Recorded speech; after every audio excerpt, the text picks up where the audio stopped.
Hello and welcome to all my dear student. सभी को good morning. हम पढ़ रहे थे कैपेसिटर एंड कैपेसिटेंस, और कैपेसिटर और कैपेसिटेंस के अंदर हमने जो टॉपिक डिस्कस किए थे, पहले तो हमने इंट्रोडक्शन ऑफ कैपेसिटर डिस्कस कर लिया था।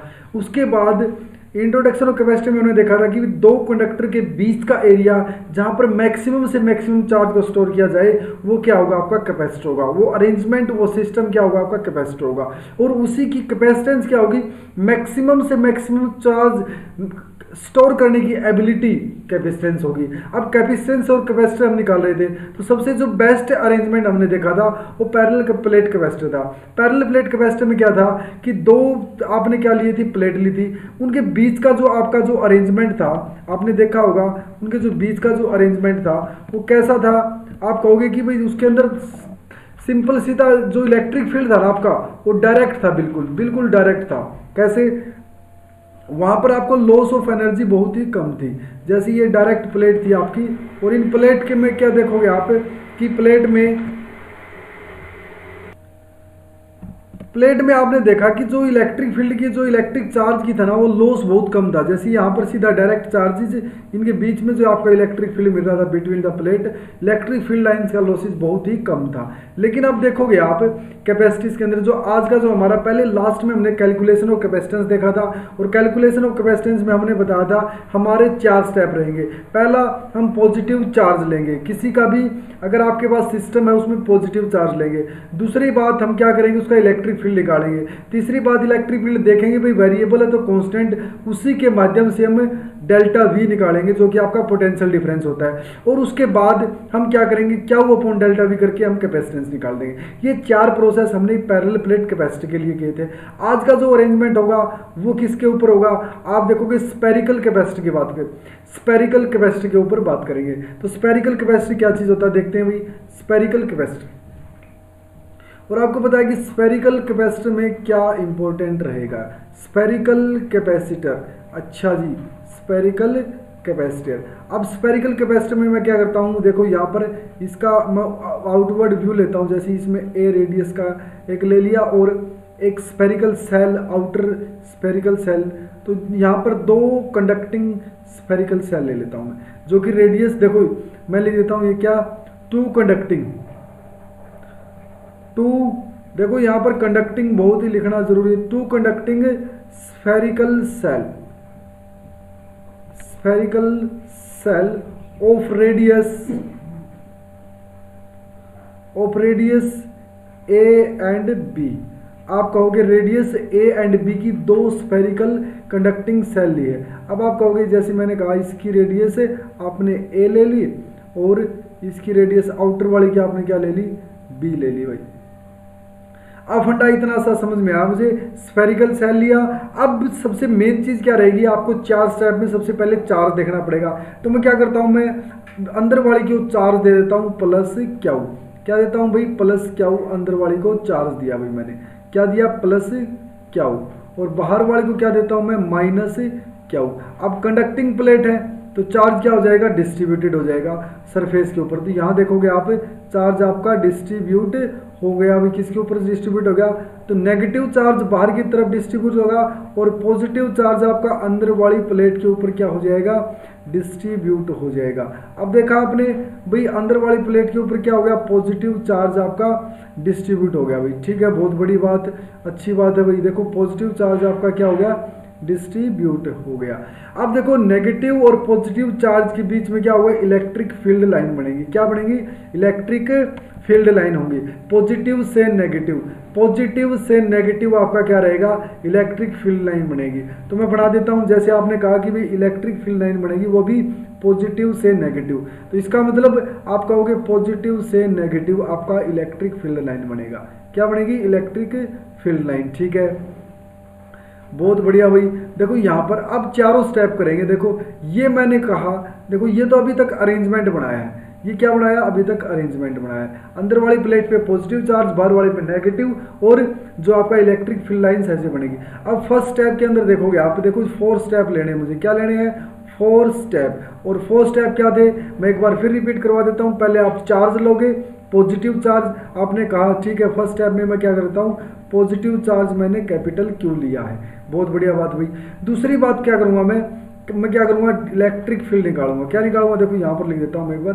पहला स्टेप मैंने पॉजिटिव क्यू चार्ज, दूसरा मुझे इलेक्ट्रिक फील्ड निकालना है। क्या निकालना है, इलेक्ट्रिक फील्ड। अब इलेक्ट्रिक फील्ड निकालने के लिए मैं कोई भी एक पॉइंट चूज करता हूँ।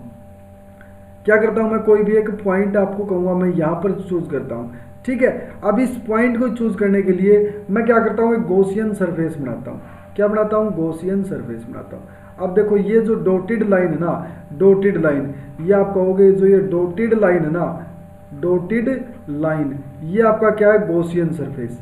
क्या है भाई, गॉसियन सरफेस। अच्छा, इसका मतलब यहाँ इसके अंदर आप देखोगे, अगर मैं इलेक्ट्रिक फील्ड यहाँ पर निकालूंगा तो यहाँ पर गॉसियन सरफेस बना, और वो मैं क्या कहूँगा, ई डॉट डी एस। आप कहोगे ई इंटू डी एस, जो ई इंटू ए मतलब आप कहोगे सरफेस एरिया। किसका सरफेस एरिया, 4 पाई एक्स स्क्वेयर, और ये डिस्टेंस मैं एक्स ले लेता हूँ भाई। क्या, एक्स।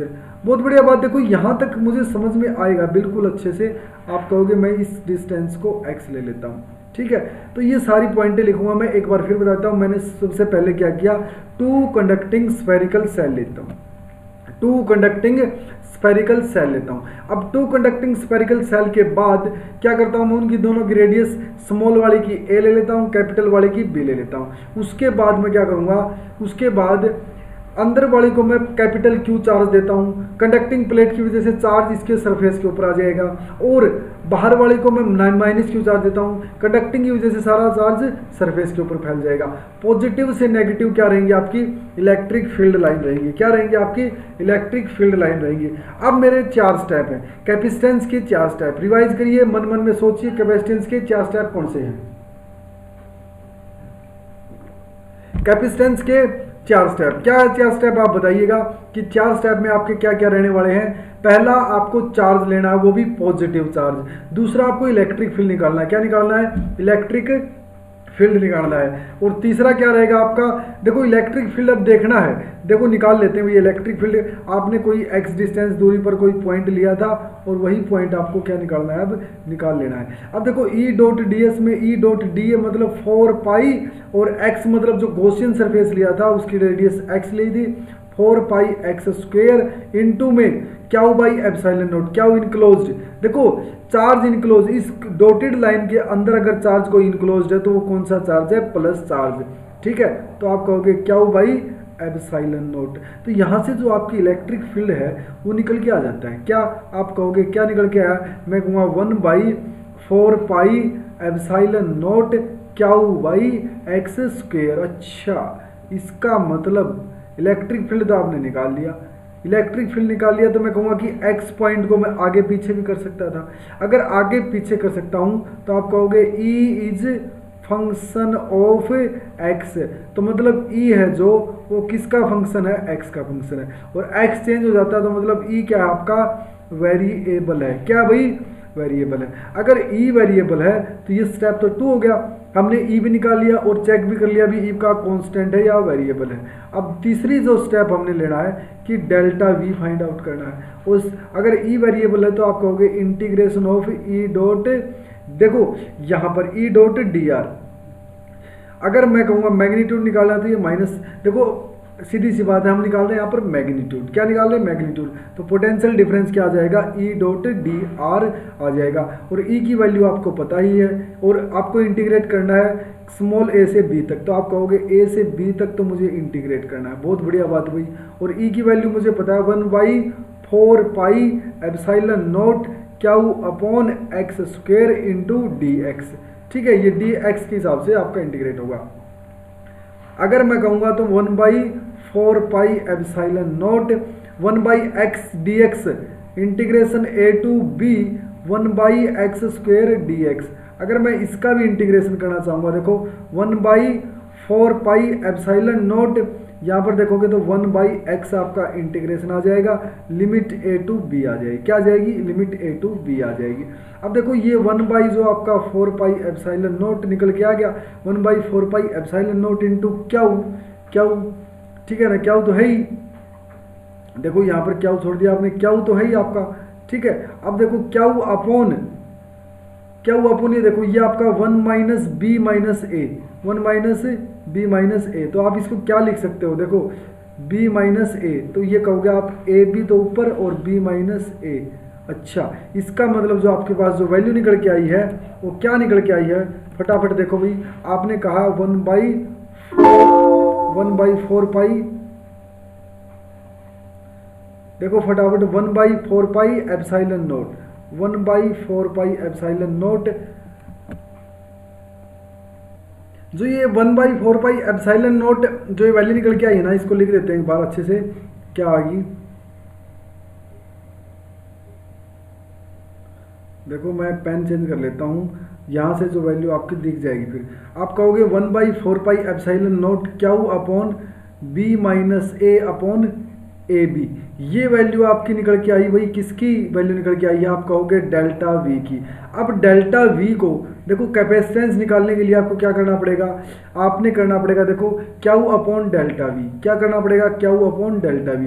अब क्यू से क्यू कैंसिल हो जाएगा, तो यहाँ से सीधी value 1/4 pi epsilon naught B minus A upon A B, B minus A upon A B आपकी वैल्यू निकल के आ जाती है। अब देखो यहाँ से जो प्रोसेस है ना आपका, मतलब मैं कहूँगा कि जो आपने जो स्पेरिकल कैपेसिटर निकाला, आपने जो पैरेलल प्लेट कैपेसिटर निकाला था, देखो पैरेलल प्लेट कैपेसिटर की फिर कैलकुलेशन याद करो, आपके जो सामने निकल के आई थी वो क्या आई थी भाई, आप कहोगे एप्सिलॉन नोट ए अपॉन डी, एप्सिलॉन नोट ए अपॉन डी आपकी निकल के आई थी।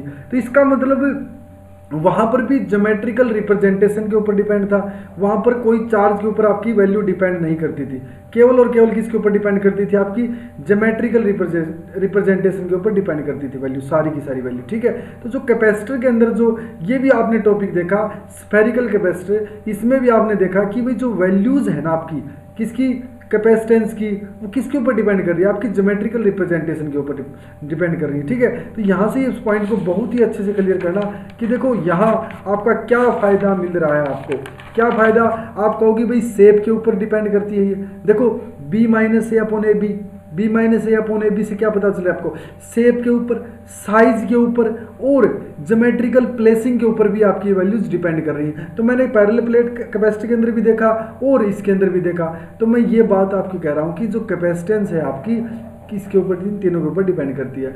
अच्छा एक बात बताइएगा, पैरेलल प्लेट कैपेसिटर और स्फेरिकल कैपेसिटर हमने पढ़ लिया है, अब जो हमारा जो नेक्स्ट टॉपिक हम पढ़ेंगे ना वो होगा हमारा सिलेंड्रिकल कैपेसिटर। देखो सभी की ज्योमेट्रिकल रिप्रेजेंटेशन देखेंगे, सिलेंड्रिकल, फिर उसके बाद कम्बिनेशन ऑफ कैपेसिटर देखेंगे और एनर्जी स्टोर इन कैपेसिटर देखेंगे, सब कुछ एक एक टॉपिक बिल्कुल क्लियरली करेंगे, आराम आराम से करेंगे। और आज का टॉपिक एक बार फिर से दोबारा रिवाइज करवा देता हूँ आपको, भाई कहीं किसी को दिक्कत ना हुई हो। कैसे, आप देखो आपको बताया मैंने स्फेरिकल कैपेसिटर, क्या स्फेरिकल कैपेसिटर, दो स्फेरिकल लेंगे, दो स्फेरिकल सेल लेंगे, तो वो भी कौन सी कंडक्टिंग लोगे, उनके ऊपर एक के ऊपर पॉजिटिव चार्ज दिया, अंदर वाले के ऊपर बाहर वाले को नेगेटिव चार्ज दिया, पॉजिटिव से नेगेटिव इलेक्ट्रिक फील्ड की डायरेक्शन आपने शो कर दी। 4 स्टेप आपने इलेक्ट्रिकल उसके ओके 4 स्टेप आपने क्या किए, कैलकुलेशन किए, कैपेसिटेंस कैलकुलेशन के आपने 4 स्टेप किए।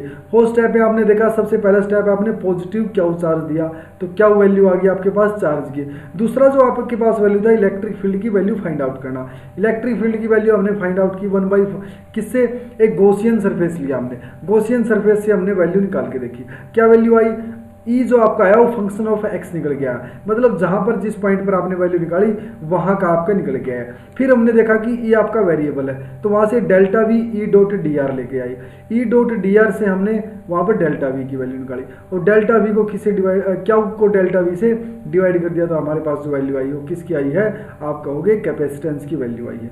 ये बहुत ही ईजी सा देखो, ये 4 स्टेप आपको कैलकुलेशन के आ जाते हैं ना, तो आपके लिए बहुत ईजी हो जाता है, आपका जो रटाफिकेशन है वो खत्म हो जाएगा, क्योंकि यहाँ पर देखो सिंपल प्रोसेस, हर ज्योमेट्री के अंदर यही प्रोसेस आपका लगने वाला है।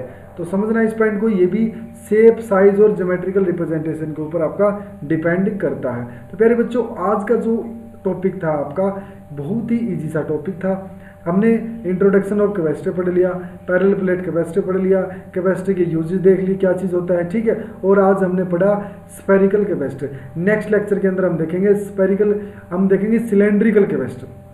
सिलेंड्रिकल कैपेसिटर की हम बात करेंगे। और अभी तक किसी बच्चे ने चैनल को सब्सक्राइब नहीं किया तो भाई चैनल को सब्सक्राइब कर लो और वीडियो के साथ साथ फेयर नोट्स बनाए भाई, ताकि जो आपको दोबारा वीडियो देखने की जरूरत ना पड़े, आपका रिवीजन साथ के साथ चलता रहे। मिलते हैं नेक्स्ट लेक्चर के अंदर, तब तक के लिए बहुत बहुत धन्यवाद। Thank you so much. सभी बच्चों को एक बार फिर से थैंक यू जिन्होंने क्लास ज्वाइन किया, बहुत बहुत धन्यवाद।